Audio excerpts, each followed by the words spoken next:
What's going on? It's the RapNerd, and I just got done watching Transformers Rise of the Beast. It's the next installment in the Transformers franchise, and I believe it's a direct sequel to Bumblebee.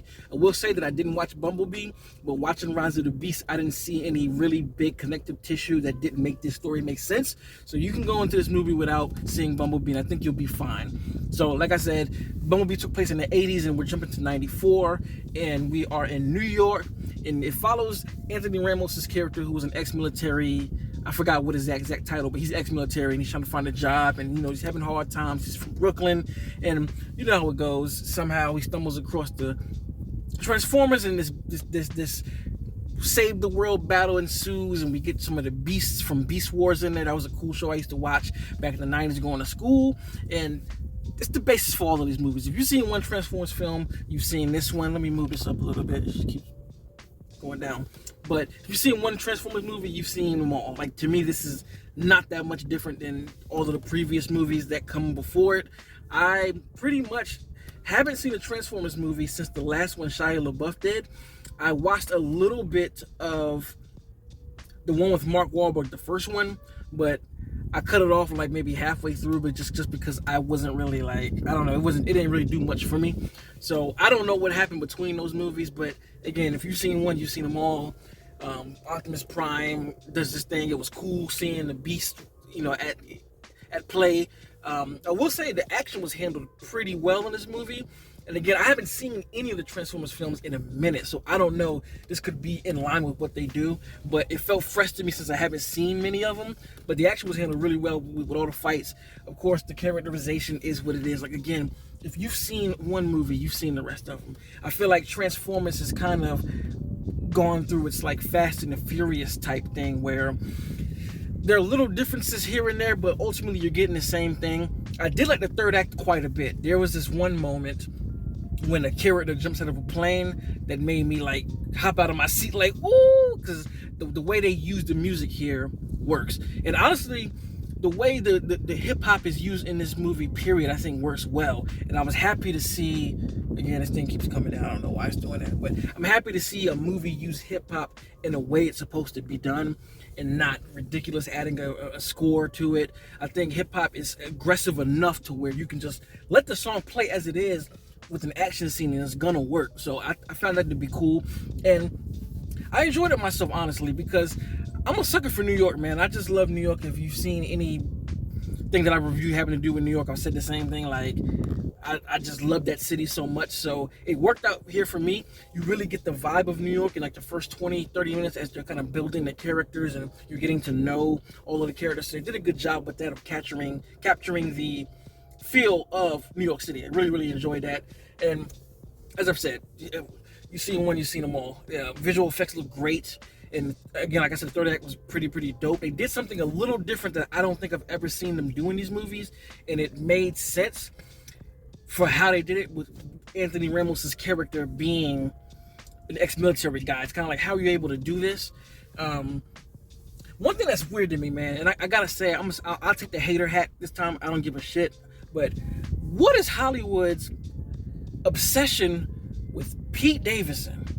I don't understand it. He's talking for the Transformer called Mirage this time, and I just cannot get away from this guy. Like I just don't see the talent at all with him. I don't think he's funny. I don't think he acts well. I don't think he has a unique voice. Like, nothing about him screams like, we gotta hire him. He was just in like Fast and the Furious X for that little cameo, I guess. He was in Bodies.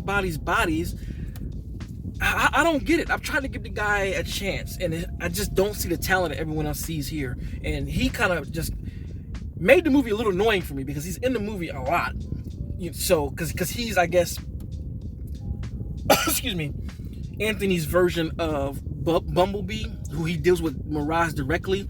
So he gets a lot of screen time. His character gets a lot of screen time. He says a lot, but I just do not understand the hype of surrounding the guy. I just don't. And if you like him, then you'll pretty much like the movie. You'll probably enjoy it more than I did. But if you don't like him, there's a lot of him in the movie, so I don't really know how you're gonna take it. But the key thing, right? What makes this movie worth watching, in my opinion, is the end scene, because the end scene makes this moment in the third act that I was talking about that I've never seen them do make a lot of sense, and it makes me look forward to what the hell is next.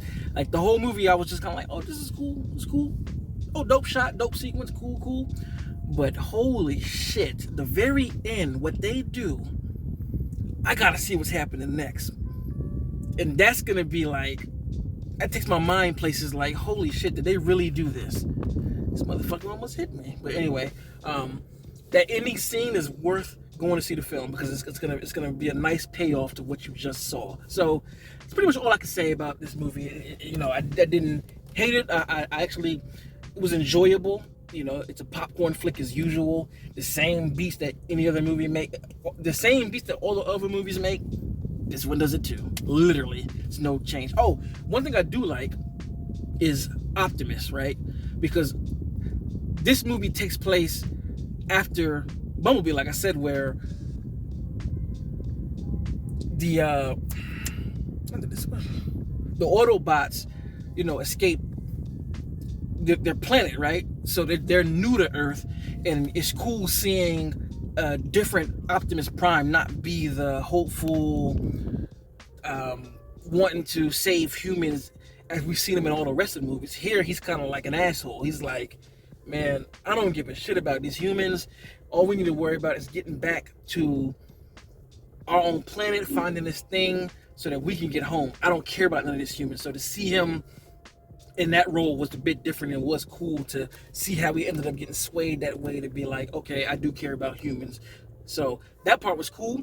But other than that, it's the same stuff that you would expect from a Transformers movie, you know what I mean? So let me know in the comments, what do you think about Transformers Rise of the Beast? Did you like seeing the I guess, what do they call it? They call it like they have a name, but I forgot what the name was. But if you like seeing them, they were dope. I feel like they didn't get enough screen time. You still spend most of the time with the Autobots, but they were cool to be seen.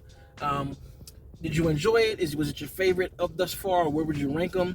Just let me know in the comments, man, and be respectful, please. If you like this kind of content, make sure to like and subscribe. And until next time, peace. RapNerd Productions, no capping, that's word to mommy.